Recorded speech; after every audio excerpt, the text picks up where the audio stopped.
United States. It's the fight of millions of people in Palestine.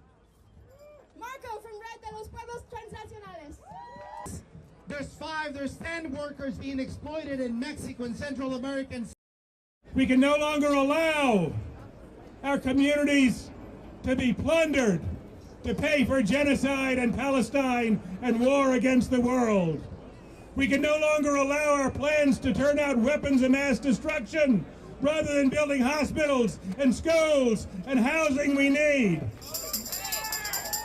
And we have to send a message to our so-called labor leaders. You cannot fight against Trump. You cannot fight against the oligarchy unless you fight to free Palestine, unless you stand up to war and genocide.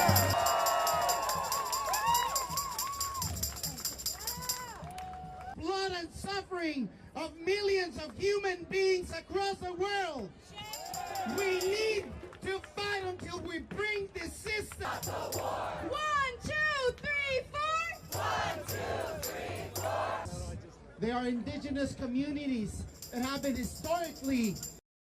We cannot allow them to starve the people of Gaza to death.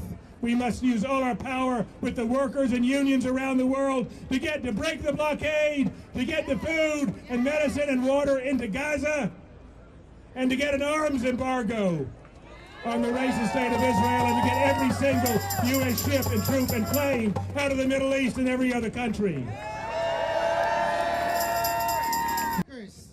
That are coming here after being displaced from their indigenous communities.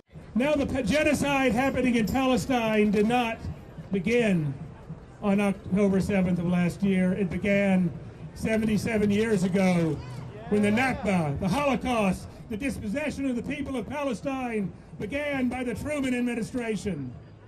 So I want to ask everyone to join us to mark that anniversary on May 10th, Saturday, in Bay Ridge at 12 noon, to join with the Arab and Palestinian community here on the 77th anniversary of Nakba. And today, let's hold accountable the U.S. government and corporations, war profiteering corporations like Citibank and Chevron, for the genocide, who are getting rich off the genocide in Palestine. We got to shut them down.